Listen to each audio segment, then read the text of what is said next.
Indonesia. It is known as the largest country in Southeast Asia.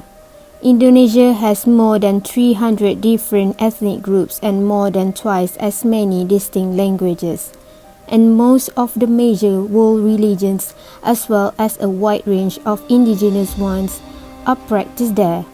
These riots happened in West Papua, Indonesia last year. In 2019, Indonesia has blocked internet access in West Papua. This situation happened twice in Indonesia last year. In May 2019, Indonesia's government limited internet access after protests contesting the presidential election. The results led to riots on the streets of Jakarta. While in August 2019, the Indonesian government blocked internet access as a response to political events. The history happened during West Papua comprises the West Papua and Papua provinces and shares an island with Papua New Guinea. It was a Dutch colony until the early 1960s when Indonesia took it over, becoming part of the country in a controversial 1969 referendum where only some 1,000 people were able to vote. Indonesia has deployed more troops to West Papua as demonstrations calling for the region's independence spread.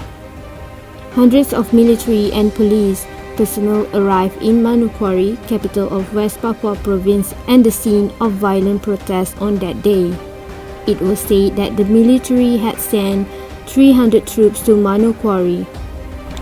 As for media practitioners or journalists in West Papua once told, they have encountered difficulty in transmitting news from Sorong, Fakfak, and remote parts of the region. There was a big event when the military and police officers tried to negotiate with the demonstrators, but on the way, West Papuan threw rocks at them. One of the police officers was injured, said Arnold Kapisa from tabloid Jubi, a leading newspaper in the region. They could not get any photo and video right away and report to their office. Angela Flassi, chief editor of tabloid Jubi, also once said, "We are having a difficult time to coordinate, to find news, to send articles and verify any news from the ground." They say that the internet block by the government during the May 2020 riots was warranted, as it aims to protect the public from even more riots that might arise from fake news circulating on social media. Terkadang kita overlap atau meletakkan hak asasi manusia ini terlalu naif menurut saya. Ketika kemudian pemerintah melakukan pembatasan, itu bukan berarti adanya pembatasan hak-hak asasi manusia, bukan. Kita mesti lihat konteksnya dulu gitu kan.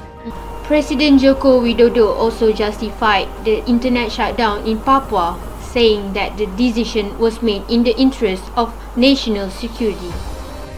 However, they must remain vigilant that there is an even larger threat, a direct attack on free speech as a vital pillar of democracy. Those under threat are not only Papuans, but also all Indonesians. The media cannot access information from the region, and the ability of journalists and citizens to share information is pretty much crippled. As for the year 2020, the focus of Indonesia is to address the issue of COVID-19.